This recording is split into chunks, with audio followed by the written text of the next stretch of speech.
Bhagavad Gita, chapter 5, verse 29. Jaya Radha Madhava Kunja Bihari. Jaya Radha Madhava Kunja Bihari.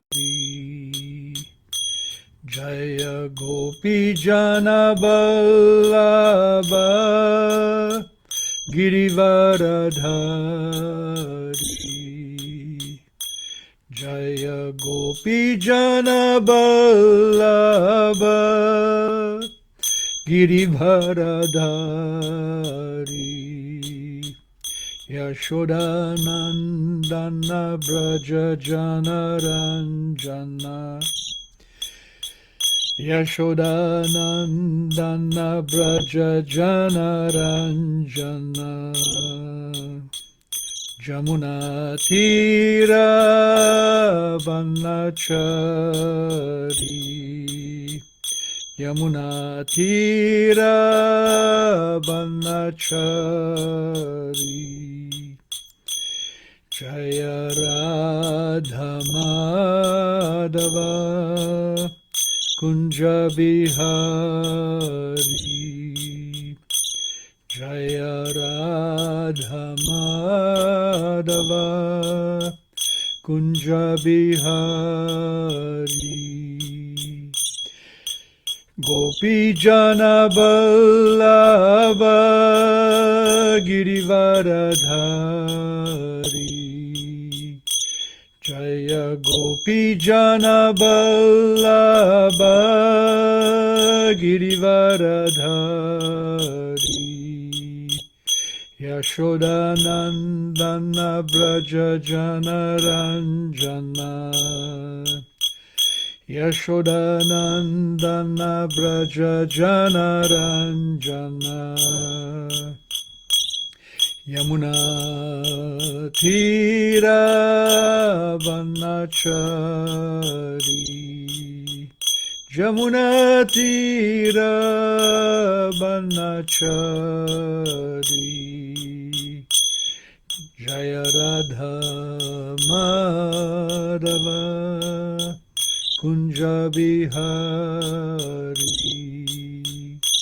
Jaya Radha Madhava Kunja Bihari.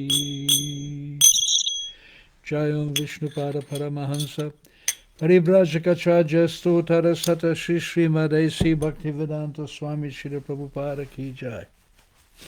Ananta Koti Vaishnava Vrinda Ki Jai. Namacharya Sila Haridas Thakur Ki Jai. Prince Kaho Shri Krishna Chaitanya Prabhu Nityananda Shri Advaita Gadadhar Shri Vasadi Gora Bhaktivinoda Ki Jai. Shri Shri Radha Krishna Gopa Gopinath Shama Kunda Radha Kunda Giri Govardhan Ki Jai. Vrindavan Mathura Dham Ki Jai. Navadip Mayapur Dham Ki Jai. Jamuna Mai Ki Jai. Ganga Mai Ki Jai. Bhakti Devi Ki Jai. Tulsi Devi Ki Jai. Samaveta Bhakta Vrinda Ki Jai. All glories to the assembled devotees. All glories to the assembled devotees. All glories to the assembled devotees. Bhagavad Gita, chapter 5, verse 29. Bhoktaram yagyatapasam sarvaloka maheshwaram suridam sarvabhutanam yatvamam chantim richati. Bhoktaram yagyatapasam sarvaloka maheshwaram suridam sarvabhutanam yatvamam shantim richati. Bhoktaram yagyatapasam sarvaloka maheshwaram suridam sarvabhutanam yatvamam shantim richati. Bhoktaram, beneficiary. Yajna, sacrifice. Tapasam, of penances and austerities. Sarvaloka, all planets and the demigods thereof. Maheshwaram, the Supreme Lord, Suridam, benefactor, Sarva, all, Bhutanam, of the living entities, Nyatva, thus knowing, Mam, me, Lord Krishna, Shantim, relief from material pangs, Richati, achieves. Translation and purport by Srila Prabhupada. The sages, knowing me as the ultimate purpose of all sacrifices and austerities, the Supreme Lord of all planets and demigods, and the benefactor and well-wisher of all living entities, attain peace from the pangs of material miseries. Purport. The conditioned souls within the clutches of illusory energy are all anxious to attain peace in the material world, but they do not know the formula for peace, which is explained in this part of the Bhagavad Gita. The greatest peace formula is simply this: Lord Krishna is the beneficiary in all human activities. Men should offer everything to the transcendental service of the Lord, because he is the proprietor of all planets and the demigods thereon. No one is greater than he. He is greater than the greatest of the demigods, Lord Shiva and Lord Brahma. In the Vedas, the Supreme Lord is described as Tam Ishvaranam Paramam Maheshwaram. Under the spell of illusion, living entities are trying to be lords of all they survey, but actually they are dominated by the material energy of the Lord. The Lord is the master of material nature, and the conditioned souls are under the stringent rules of material nature. Unless one understands these bare facts, it is not possible to achieve peace in the world, either individually or collectively. This is the sense of Krishna consciousness. Lord Krishna is the supreme predominator, and all living entities, including the great demigods, are his subordinates. One can attain perfect peace only in complete Krishna consciousness. This 5th chapter is a practical explanation of Krishna consciousness, generally known as Karma Yoga. The question of mental speculation as to know Karma Yoga can give liberation, and it is answered herewith. To work in Krishna consciousness is to work in the complete knowledge of the Lord as the predominator. Such work is not different from transcendental knowledge. Direct Krishna consciousness is Bhakti Yoga, and Jnana Yoga is a path leading to Bhakti Yoga. Krishna consciousness means to work in full knowledge of one's relationship with the Supreme Absolute, and all the perfection of this consciousness is full knowledge of Krishna, or the Supreme Personality of Godhead. A pure soul is the eternal servant of God, as his fragmental part and parcel.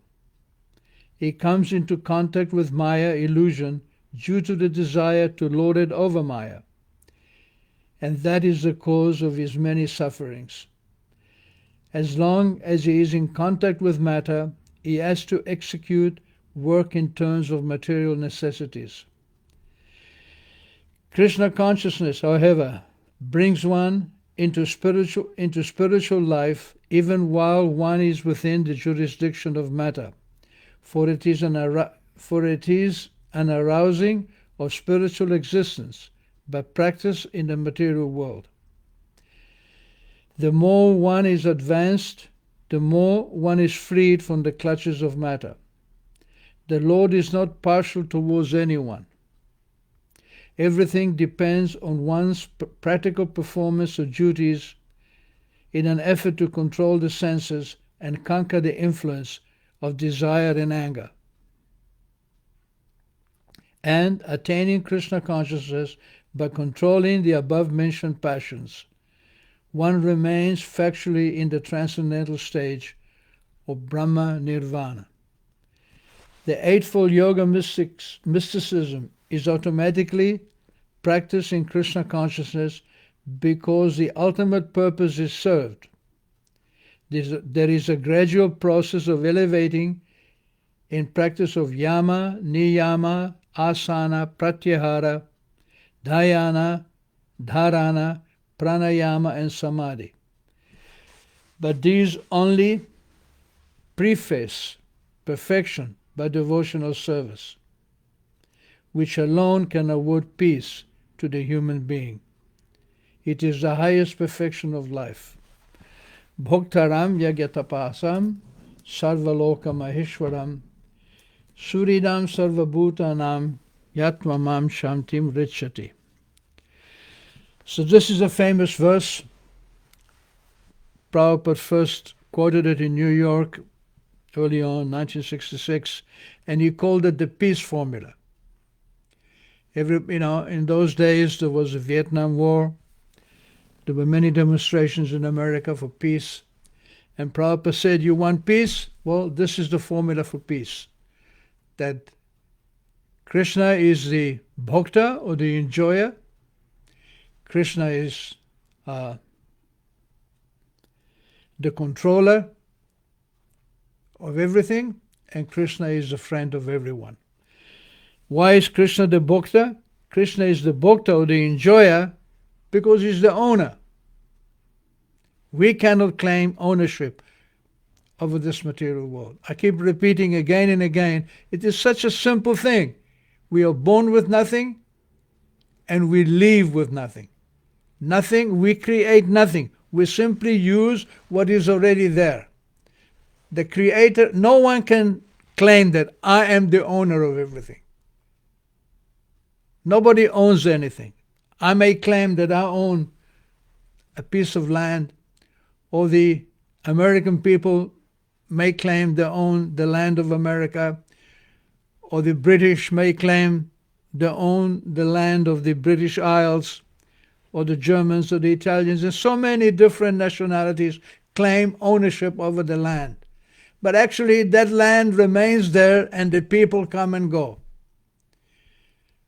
Several hundred years ago, United States, America didn't even exist. Britain was cobbled together several hundred years ago. Italy was divided into small little principalities and states for years and years together before it became a nation. So this coming and going and putting together and separating, fighting over this land, but the land remains the same. The land remains there and we come and go. This is real knowledge. So if you study Vedic literature, Krishna claims directly that he is the owner. Yes. Sarva Loka Maheshwaram. Maha Ishwaram. He is the supreme controller.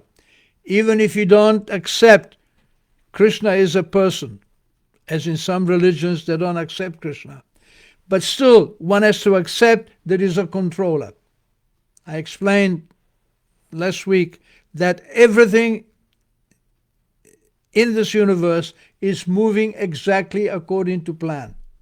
The sun rises, the sun sets, the seasons come and go, and that implies there is a plan. That implies somebody is putting the plan into practice. That implies there is a controller. So Krishna says, Ishvara sarva bhutanam ridesha junatishthati. Says, I am sitting in everyone's heart. Brahmayam sarva bhutani yantra rudani mayaya. And you, the living entity, you're also sitting in this machine made of the material energy, the material body. So, Bhagavad Gita is the most perfect book of knowledge. I've been studying the Bhagavad Gita for more than 50 years, and I'm a book person. I grew up with books. And there is no book like the Bhagavad Gita. There is nothing like it. And it is the instruction of Bhagavan, of the Supreme Lord. And the same Bhagavan, the same Krishna, the same Supreme Lord came to teach us how to put the Bhagavad Gita into practice in a simple, easy way. And that was done by Chaitanya Mahaprabhu 500 years ago. When Lord Chaitanya met Rupa Goswami at Allahabad, he taught him the science of devotional service. He began by explaining that there are unlimited living entities on this planet, in this universe. Unlimited living entities. And most of them, they are in animal form, aquatics, plants, trees, insects, birds, beasts, and human beings. The human beings are in a distinct minority. There are very few human beings compared to the rest of the living entities. And then he continued by saying, and out of these human beings, most of them are uncivilized. They are uncivilized, meat eaters, not followers of the Vedic principle. So most of them are in that category.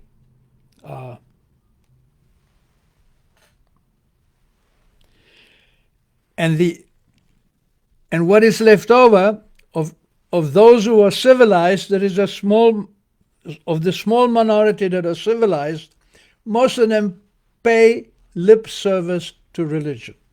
What is civilized? Civilized means to understand the Lord, understand the spirit, soul, and our relationship with the Lord. This is civilized. This is called Arya, this civilization of the Aryans, that understand the purpose of life and build a civilization which reflects that understanding. But even among those, more than half simply pay lip service. I spent many years in India, and undoubtedly there are many, many devotees of Krishna, everybody except Krishna, but they're actually interested in their own sense gratification. The policy of the government, policy of the educational institution, it is to reject or to use religion, to use the Vedic system to satisfy their material needs. So Mahaprabhu explained to Rupa Goswami that, so these people are called dharmachari. Dharma means religion. So dharmachari madhye bahud karmanishta. So out of the followers of the Vedic system, most of them are karmanishta. Most of them, they are using religion to satisfy their material needs. Karma means material needs, activity. So, and koti karmanishta madhye ek jnani shreshtha. Out of the many millions, koti means millions, out of the many millions and millions of karmanishtas, of people who practice the Vedic system for material ends, there is hardly one jnani. Jnani means one who actually not just understands that he is spirit, but he actually puts it into practice. He limits his sensual activities, because by limiting and controlling our sensual activities, we can actually understand we are a spirit soul. Therefore, we stress again and again that the path of spiritual life is to control the senses. Because unless I control the senses, how do I know that I'm the spirit soul? I may know theoretically, but to put it into practice means to give control of the body to the soul and not to the senses. So out of those jnanis, koti jnane madhye, oi ek jnana mukta. Out of millions and millions of such jnanis who actually practice dharma, who actually practice the religious principles, there is hardly one who becomes liberated. Hardly one. And Koti mukha madhye durlabha eka Krishna bhakta. Out of many millions of liberated persons, there is hardly one pure devotee of Krishna. So becoming a pure devotee of Krishna is not such an easy thing. And we have seen that for 5,000 years, since the appearance of Lord Krishna, since he gave Bhagavad Gita, very few people actually followed. And when so therefore Krishna came again as Chaitanya Mahaprabhu to teach us the process of understanding Krishna's instructions in Bhagavad Gita, to give us an opportunity to connect with Krishna, to give us a taste of that relationship. So based on that taste, based on the pleasure of understanding my relationship with Krishna, I can change my life. Getting a higher taste. You know, the heart, within the heart, the living entity is there, and next to the living entity is the super soul. Krishna is there in the heart as Paramatma, or the Supreme Soul. There is a natural attraction between the two. Just like you have iron and you have a magnet, there is a natural attraction between the magnet and iron.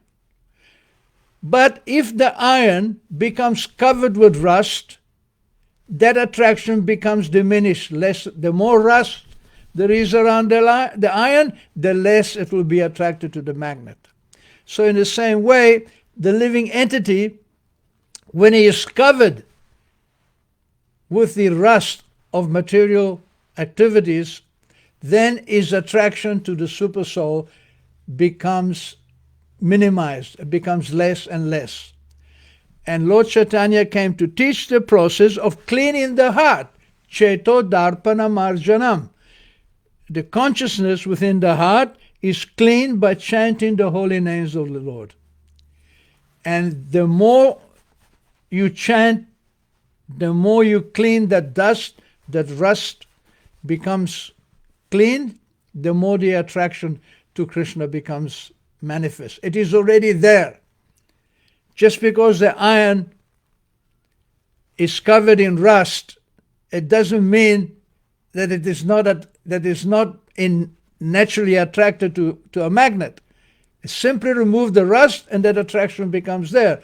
So in the same way, Chetodarpana Marjanam, by cleaning the heart, Bhava Mahadavagni Nirvapanam, we extinguish the great fire of material existence. What is this? Why this example of a fire? Why is material existence compared to a fire by Chaitanya Mahaprabhu? Because when there is a fire, people run for safety. First thing you do if there is a fire, you try to find a safe place. In the same way, this material world in which we live in, it is just like a fire in slow motion. And everybody is running left and right in their cars, on their motorcycles, on their bicycles, in their aeroplanes, here and there, running left, right, up and down, to extinguish, to find some relief. Everybody is working so hard to somehow the philosophy is that the more I work, the more money I earn, the more I will be protected from some danger. But as Sukadeva Goswami explained to King Parikshit, he says, Deha apatya kalatradishu atma saineshu asatswapi, that deha, the body, apatya, children, what comes from the body, your children, kalatra, the wife, adishu, beginning with, so wife, husband, children, property, house, community, so all these things are called atma saineshu. The living entity is thinking that these will protect me, my family members.